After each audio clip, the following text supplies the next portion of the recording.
Incêndios em Portugal, Espanha e França obrigam à evacuação de várias localidades. Milhares de pessoas tiveram de fugir das chamas. Donetsk volta a ser alvo de ataques aéreos, cidade-chave da região na mira de Moscovo para conquistar leste da Ucrânia. Foi dado passo importante nas negociações em Istambul para desbloquear cereais ucranianos. António Guterres está otimista. Diretora do Centro Europeu de Prevenção e Controlo das Doenças espera uma nova e generalizada vaga de Covid-19 na União Europeia. Rishi Sunak e Penny Mordaunt encabeçam lista de favoritos à sucessão de Boris Johnson. O sul da Europa está a arder. Vários países estão a debater-se com as chamas, sendo a situação mais preocupante em Portugal. Esta quarta-feira o país registava mais de 2 dezenas de incêndios ativos em todo o território continental. No sul, no Algarve, o incêndio que lavra desde terça-feira na zona de Almancil atingiu a Quinta do Lago, uma importante estância de Golfo da Europa. No centro do país, nos distritos de Santarém e Leiria, o incêndio que lavra desde sexta-feira devorou algumas habitações e obrigou à evacuação de várias aldeias. Cerca de 700 pessoas tiveram de fugir de suas casas. O país, à semelhança do sul da Europa, atravessa uma onda de calor anormal para a época. O Serviço de Gestão de Emergências do Copérnicos, da União Europeia, mantém a previsão para um risco muito elevado de incêndio para toda a região do Mediterrâneo. Em Espanha, o incêndio que lavra desde segunda-feira na província de Salamanca continua por controlar. De acordo com as autoridades locais, mais de 400 de pessoas tiveram de ser retiradas das suas casas. As chamas já consumiram cerca de 4.000 hectares do território. Em França, mais de 800 bombeiros combatem 2 grandes incêndios florestais na região de Bordeaux, no sudoeste do país. De acordo com as autoridades gaulesas, várias localidades da região tiveram de ser evacuadas. Cerca de 6.500 pessoas tiveram de ser retiradas.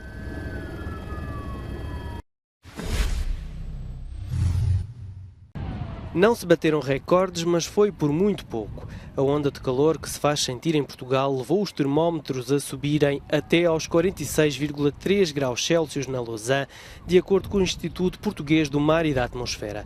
Exatamente 1 grau menos do que se marcou na Amareleja no dia 1 de agosto de 2003, o valor mais elevado alguma vez registado no país. Mesmo assim, este dia 13 de julho foi bastante quente. Em Santarém, a temperatura ultrapassou os 46 graus Celsius. Na Amareleja, Mora, Alvega, Reguengos tiveram mais de 45 graus. Em comunicado, o IPMA informou que as temperaturas superiores aos 40 graus vão manter-se esta quinta-feira em grande parte do território continental, com exceção de alguns locais do litoral, onde a temperatura começa a descer a partir de sexta-feira.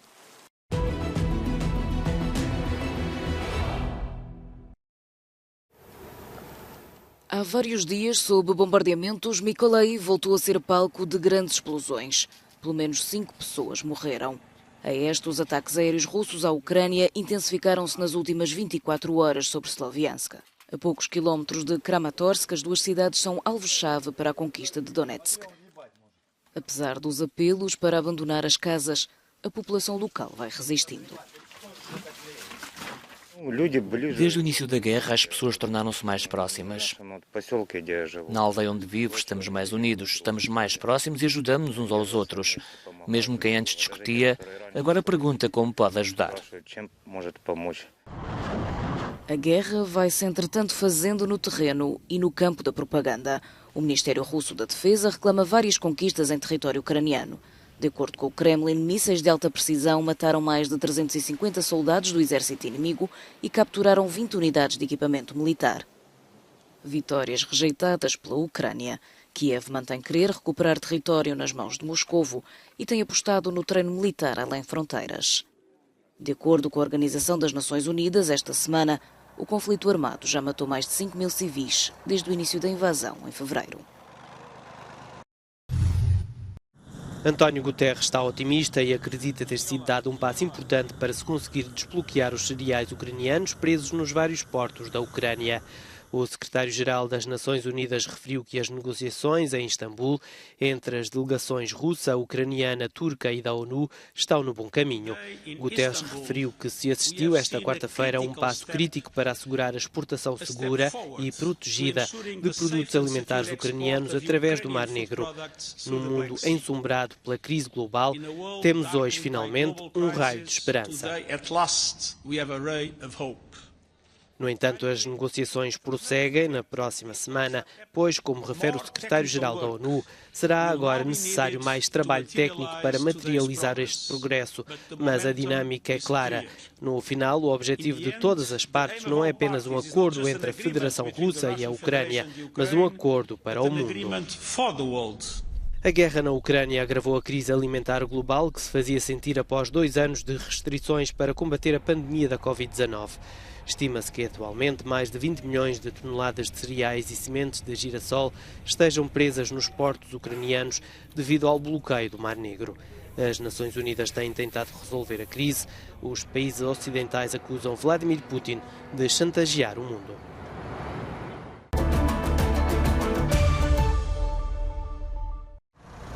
Cresce a preocupação entre as autoridades sanitárias europeias pela rápida propagação no continente da mais recente variante da estirpe Omicron do SARS-CoV-2. Em países como a Roménia, o número de casos diários aumentou 24 vezes no último mês, 4.000 novos casos. No entanto, há médicos que parecem confiantes. Penso que este surto de Covid-19, embora inclua a Omicron e as suas variações, que são muito contagiosas, não gera casos graves. É por isso que não espero tantos casos que precisem de hospitalização e cria impressão nos hospitais. De acordo com as autoridades sanitárias europeias, as vacinas contra outras variantes não impedem a propagação das novas, mas continuam a ser eficazes na prevenção dos casos mais graves da doença. A diretora do Centro Europeu de Prevenção e Controlo das Doenças explicava que no final deste mês a BA5 será a variante dominante na maioria dos países da União Europeia e que por isso o que se está a assistir neste momento é uma forma de sinalizar o início de uma nova e generalizada onda de Covid-19 em toda a UE, potencialmente semelhante ao que Portugal viu no início deste ano. Depois do verão, a Agência Europeia do Medicamento poderá aprovar novas vacinas adaptadas às novas variantes, embora uma específica contra a BA5 ainda esteja em desenvolvimento.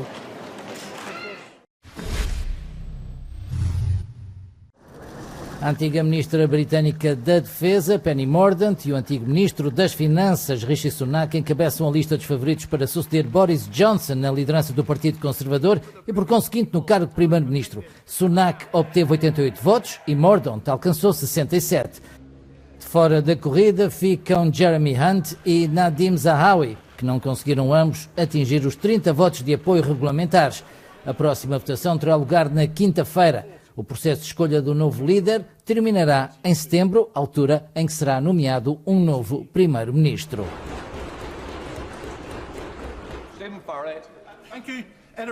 O líder da oposição, Keir Starmer, que nas sondagens ultrapassa qualquer dos possíveis sucessores de Johnson, viu rejeitada uma moção de censura ao governo. De momento, Boris Johnson não declarou apoio a nenhum dos candidatos na corrida à sua sucessão.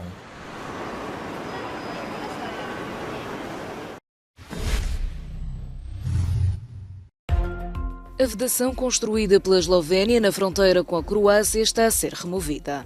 A estrutura de 200 km foi erguida em 2015 para impedir o fluxo de migrantes que tentavam entrar no país. O atual primeiro-ministro esloveno reconhece o fracasso da operação em deter a entrada ilegal de pessoas no território, fenómeno que tem aumentado em 2022, quando comparado ao ano anterior. Quem durante a noite foi à janela ou simplesmente olhou para o céu teve direito a uma vista diferente da dos outros dias.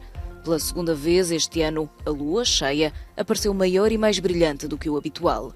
O fenómeno que dá origem a esta superlua deve-se ao facto de o satélite atingir o ponto mais próximo da Terra. A próxima superlua será visível a 12 de agosto, se o céu não estiver nublado.